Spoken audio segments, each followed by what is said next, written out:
get to them first.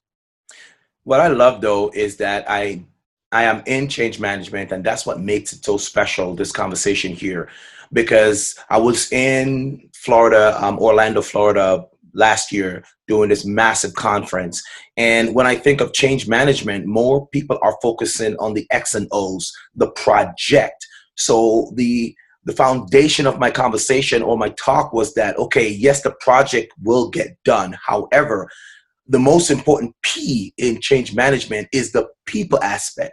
Because if we don't get the proper buy-in, if people don't feel that we're actually in this for them, in it to win it together, then it doesn't matter how many kind of projects are important, how much billions of dollars get invested within the project, that the outcome will change if people's mindset are not feeling that you are with them and you are for them. So the principle is P, the people. And if we learn how to lead ourselves first, which will impact the people, then change management itself will be a cooperative agreement as we move forward to get projects done and impact those people that we serve.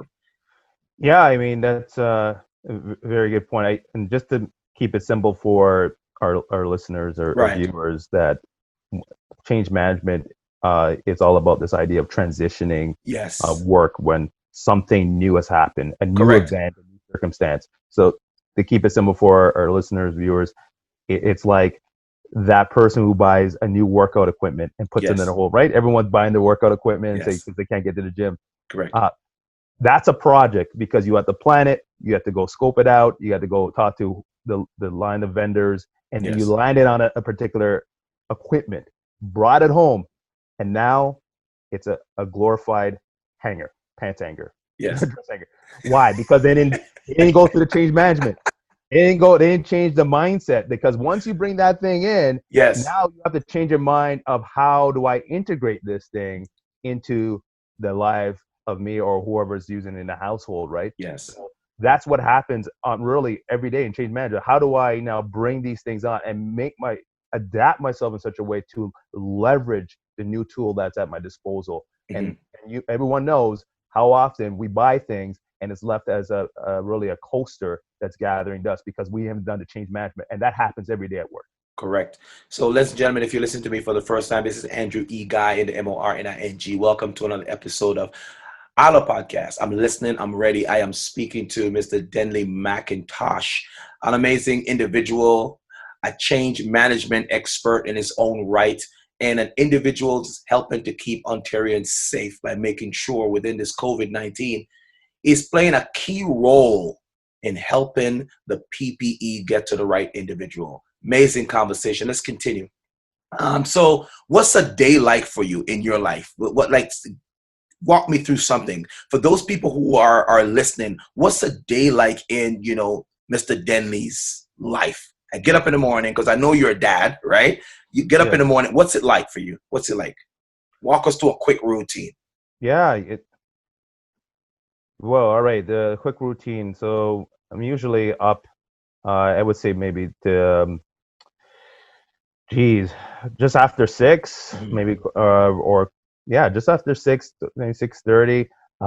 Try to get the children awake. I usually kind of get up before my wife in that regard. Yes. Both of us kind of plot out the day. Yes. Pull up the children. As much as you tell them to get up at a certain time, they don't do it. So you end up being an alarm clock for them. I always say, I don't know, this generation seems to be different from my generation. But again, every parent will say that, and every child will say the same. So they're up and trying to get them going. So I have a 12, 9, and 4-year-old. And so they all have their lives.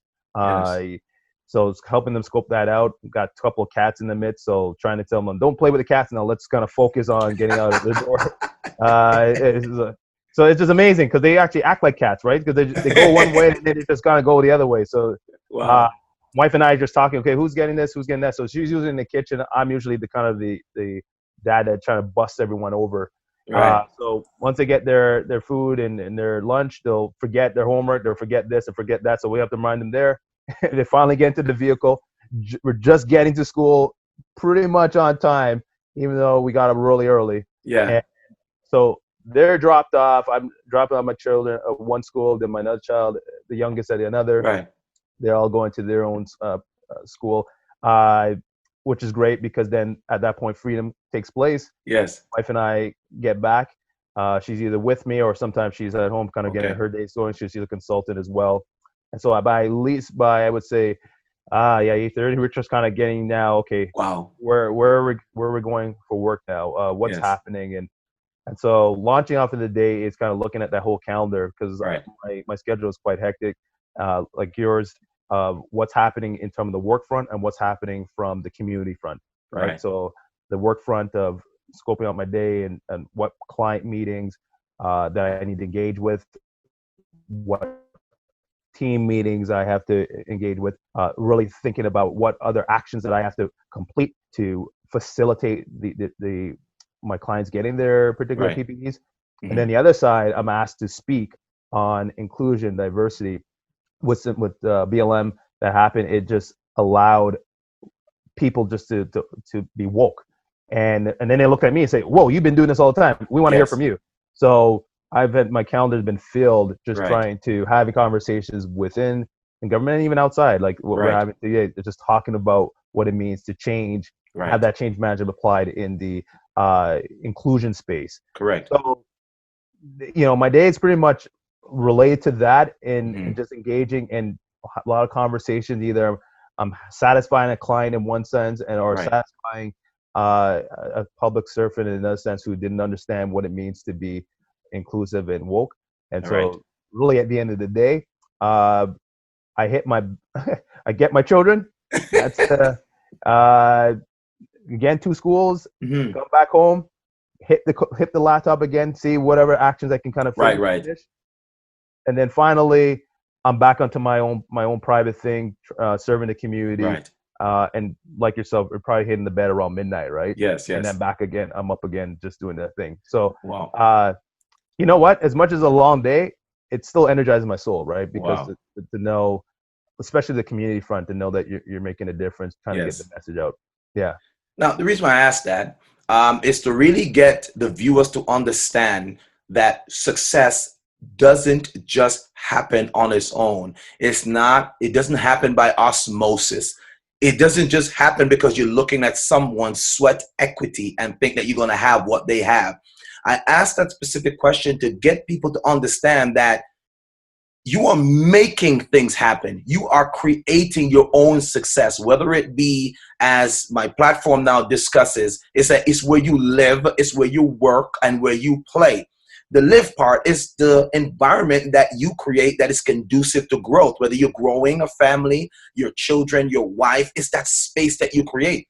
And the first thing that you talk about is that, listen, I get up and I do this and I do this. You're taking care of home first, and then you move on to the next responsibility. So listen, guys, success doesn't just happen. I know we're talking about finding your pathway to personal success.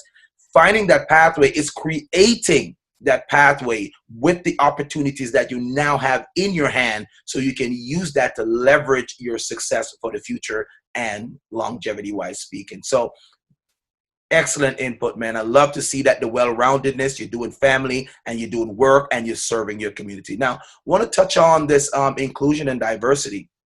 What does that mean to you when someone come up to you and say, okay, inclusion and diversity? Because every organization right now they're singing that.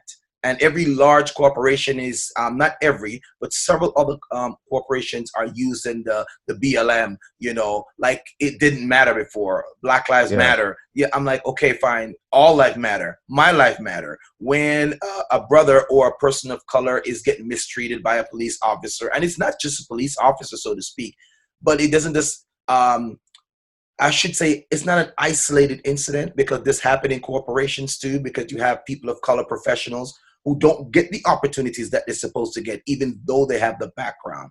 But my question simply is now, how do you kind of deal with inclusion and diversity from a government perspective?